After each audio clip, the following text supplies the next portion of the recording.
Hi, it's Abby with The Bead Place, and in this DIY December episode, we're going to show you how to make these fun holiday-themed earrings. They can certainly be worn all year round, and feel free to switch up the colors of the beads. Thanks for watching. So the things that you'll need are about 1 inch of the copper leaf chain. If you're making 2 earrings, of course, you'll need 2 inches. When you cut the chain, there will be 2 little extra leaves sometimes that fall off of the links. That's okay, we can always add those back in with jump rings. You'll need some little red beads. So I have some miniature red miracle beads. I have my head pins. I have some little oval jump rings. And then I have a flush cutter, 2 chain nose pliers, and my round nose pliers. So the first thing that I'm going to do is just create a closed strap loop on all of my little berry beads. So I'm going to grab my chain nose pliers, grab the head pin directly on top of the bead, bend the wire into a right angle. I'm going to grab my round nose pliers, grab right in the bend so that the pliers are upright like this. And we want a relatively small loop, so we're staying close to the nose of the round nose pliers, or close to the tip of the nose of the round nose pliers. We're going to push the wire up around the top and down so that it then looks like this little hook. I'm going to put that then on the bottom nose of my round nose pliers, bring the wire straight out, adjust, and spiral the wire around the post downward towards the beads.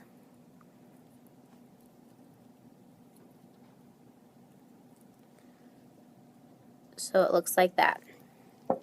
So what I'm going to do is trim the tail end off with the flush cutter. Remember to always either grab what you're cutting off or cover it so that the piece doesn't fly and hit you in the eyes.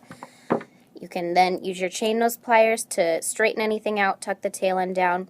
Now, when we're using this type of chain, we don't have to be too careful because it's going to cover up most of our loop anyway. So I'm going to do the rest of my little wraps and see you in a second.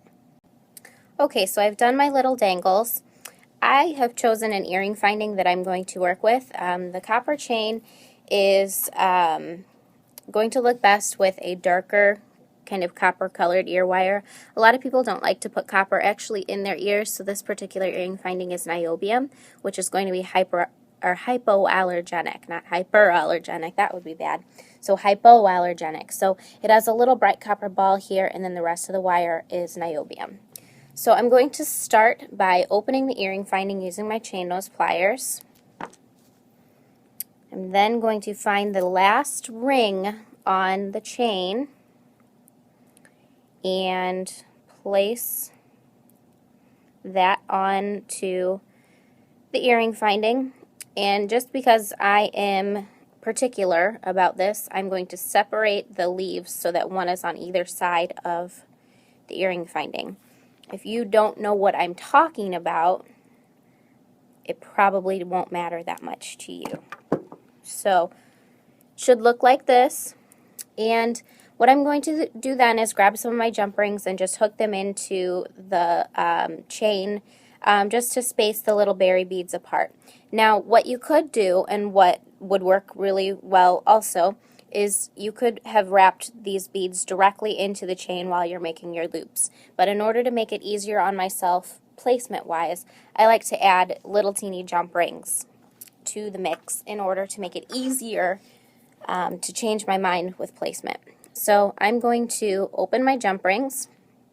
I'm holding the break of the jump ring at 12 o'clock. I'm going to use my 2 chain nose pliers and open the jump ring in this direction always and never this direction.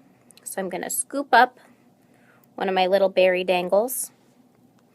Going to just go, let's say, I think I'll add that into the top loop actually. I was going to say the second loop down, but I'll add that to the top loop so that it's hanging in front.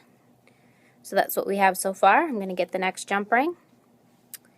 And you're just basically wanting to add these so that they're semi-evenly spaced. Of course, they're supposed to look like they're nature inspired, so do whatever you think nature would do. So now I'm going to add this to the third one down, and looks like that. I'm going to take my last little jump ring and add my last little dangle to the one that is second from the bottom. And if you wanted to add more beads, that would be perfectly fine. But this cute little holiday berry earring with the 3 beads is what I came up with. Odd numbers are usually good. When you have so many on there that no one could count, that's totally fine. Use however many beads you want. So if you like this video, like it on YouTube. Subscribe to the channel if you want to see more. And thank you so much for watching.